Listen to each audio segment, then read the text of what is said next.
Well, what happened? All the radio calls were going on, suspect on foot. I rolled in. I managed to catch Brad. Then you searched him and everything. Yep. Then we transported him to the garage. Then you had a meeting, had to dip. Mm-hmm. So you gave me his possessions. Everything went through. Took the other suspects to the hospital to get treated. I took Fred to Mission Row. And then that's when, so he was in the big cell. I documented the firearm, checked it on evidence, found out that it came back to shooting Speedy like 15 minutes earlier. Well, 15 to half an hour. I don't remember. Mm-hmm. But it was, yeah, it wasn't that far, but earlier. So I put that evidence in the report. Mm-hmm. And then, yeah, we were basically waiting there for a while. Then the rest of the other two individuals came in. And then there was about, like 8 different officers in the room. Mm-hmm. I told everyone that, the gun's hot. And then, yeah, basically, I was like, I need to go to bed. And the storm's coming, bench trial. And then, they said, well, bench trial's probably not going to happen until after the storm now. And that they have it and they're good to go. Okay. As much as you can remember, I know you're pretty cooked. I kind of need to know exactly how Pred got passed to Angel, because there seems to be a discrepancy between the stories. As I asked you, did she volunteer or whatever? So you're kind of saying that she did kind of volunteer and she said that willingly, and she's kind of saying that you said, I need to go to bed, I'm going to fuck off. I'm going 42. So could you try and let us know exactly how you passed him off? Yeah, I said, that I'm going off duty, and that, to like, someone needs to deal with Brad. And Angel said, yeah, that's fine. We've got it. That's okay. It's quite different to what she was saying. No, that is what he said earlier. And so you said you mentioned the hot gun too. Yep. To about like 8 different people that were in the room. Mm-hmm. Did they acknowledge that you'd said that? I'm not sure on that one. Okay. Did you let them know you put the gun into the evidence? Negative. Hey, Mega. Okay. Yeah, it seems like a bit of a mixture from the stories. In my opinion, it's kind of in the middle of both of you. I think Angel's a little bit heated, so her story's a bit more exaggerated on that side. But I can see how it can come from both perspectives. Yeah, they also didn't know that they could contact me too. Yeah, that escaped my mind completely. Yes, because it did end up with him not getting charged, not pled guilty, and the hot gun wasn't done either, because they weren't aware of where the gun was. Out of curiosity, So, do we know what that gun was hot for? Was it like anything particularly shooting big? Speedy in front of me. Okay, so for shooting Speedy. Okay, so not somebody who actually died though. That's at least good. Whew. No. Yeah, luckily. But, I mean, luckily, it could have been. Speedy, Speedy was fine, but yes, he did shoot Speedy. But yeah, it was. What was I gonna say? God, I'm fucking cooked. It's okay. Take your time.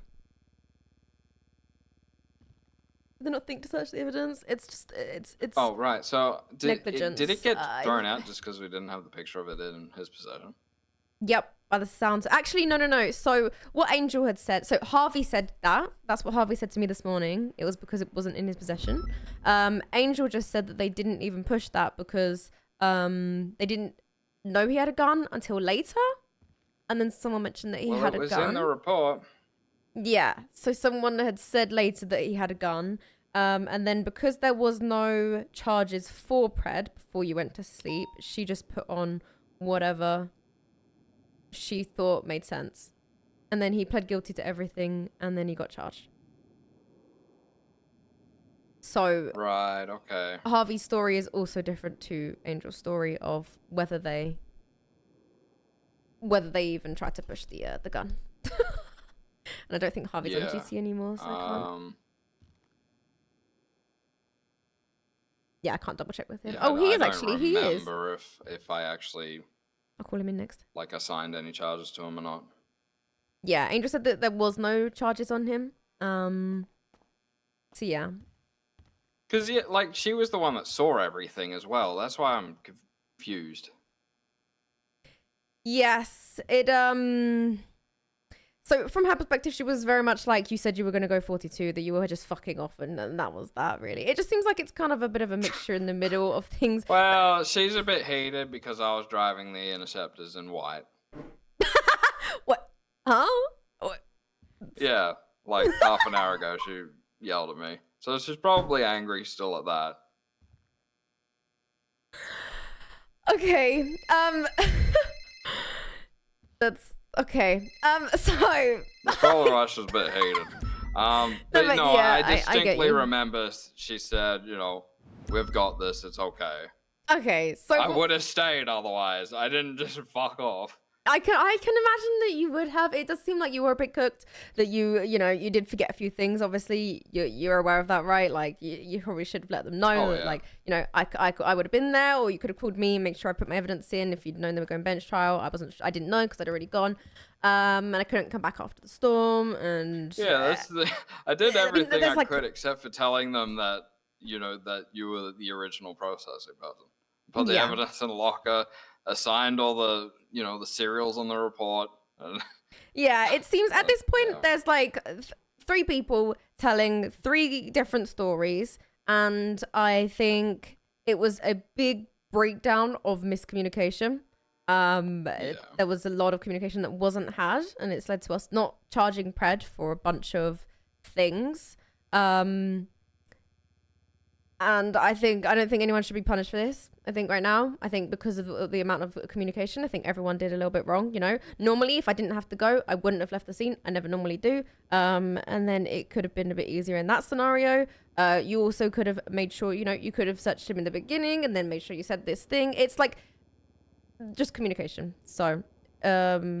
but yeah, do you understand that from your side? Yeah. Oh, yeah, absolutely. Yeah, long story short, I would say, like, if you're totally okay, I mean, all the time, my shift goes right up to the storm, and then I hand over the reins to the next shift as well. So I find myself in your situation like 3 times a week. Yeah. My best practice that I find is that when I identify that someone who's going to cover my bases for me so I can head to bed, I make sure I just give them the suspect's name, any evidence. It's either in the evidence locker or I specifically hand it to them. And I put the suspect's name in the report. I add all their charges to them, and I tell them, look, all the charges are there. All the evidence is there. I'm going to bed. I won't be in the city, but before I go to bed, I'm going to write a debrief for you in the thing, so that at least my words will be there, and they will cover every charge. So, you know, that way. The hard part. Yeah, well, I Sorry. mean, kind of. I mean, you just need to put a debrief that. Because I didn't know anything. I just put cuffs on.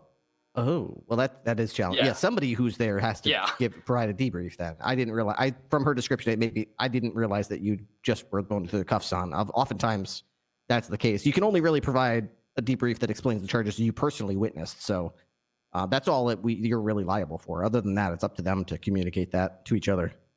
Yeah. So, why didn't you call me as well? Honestly, I was just so cooked that I just forgot. I forgot you were involved. Okay. I'll be honest. Because I did come to the cells after, and no one asked me either, like, what was going on, what was needed. So I assumed it had all been sorted, as I had to leave as well. Yeah. He saw Pred shoot Speedy. Yes, he did. So you had the hot gun. You didn't add any of the charges to that one, even though you saw that one yourself too, right? Well, no, I didn't. I told everyone in the room that, you know, it was all gone. So I guess no one was listening. You kid. Okay, well, I think exactly what Ripley said. Next time, you know, to make sure that the communication is better. If you are confused at all, as I said, I was going to come down to the cells. If you could have held on a little bit more, we could have all figured it out together before I had to leave as well. And make sure you kind of put the charges in you did. But before I left, I did say it would be resisting the, it would be the gun. And then I said talk to Angel about the rest because she saw it. Did you not do that? Because I did tell him that before I left. It was very difficult, as you can imagine, with Pred and Angel yelling at each other. Yeah, it's probably difficult to too much of anything. Yes. Yes. Yeah, because that's my worry. Yeah, that's my worry as well. I don't personally really feel like Angel should be doing anything with Pred, but it didn't seem like she had a choice at that point, considering you were going off duty and she was the only one there. So. Yeah, sometimes that's how it would be. Yeah, I would say most of the time that I've seen orders that fall through, it's exactly like you just said, Draider. When I give out an order and I just say like, hey, could somebody put a barrier down on this intersection or somebody move this car? Crickets. But as soon as you identify one person, say their name, give them the order, and then they verbally indicate back to you they received it, that's when I can trust that it's actually going to be done. But yeah, if you just say over radio, this gun's hot, everybody, just so you guys know. I agree. Yeah. It's like talking to a wall. These people don't. Yeah. Yeah, I should have pulled someone aside and actually told them what was needed, but it's understandable. 100%. I think the TLDR, Snow, you just came in as well. I think that, Jenny shouldn't have left the scene at the beginning either. I shouldn't have left. Draider, you shouldn't have done what you did, which you understand. I think that Angel shouldn't have fucked up on the warrants. And I think in full stop, Angel and Jenny shouldn't be charging Pred or prosecuting him in any kind of way. And then I think that's all I really want to come of this. I don't think any strike points need to be put out. I think we've got to the bottom of it. It is what it is now. And then Snow, you can handle Angel as you see fit for what happened in this room. I'm good. I need to speak to... I'm sorry, Draider. I just need to speak to both Ripley and Candice. Yeah, that's fine. Thank you, Draider. I appreciate you coming by. If you've got anything else, then do let me know. But just next time, kind of do what Ripley said, how he broke it down, and I think it'll go like that. It was a bit of a mess. Everyone did like maybe a little thing that they could have made it better. And that's how we learn. Yeah. Yeah. All right. Thank you, Draider. I appreciate you guys. Bye-bye. Hell yeah. It's all right. We should See you out there. From.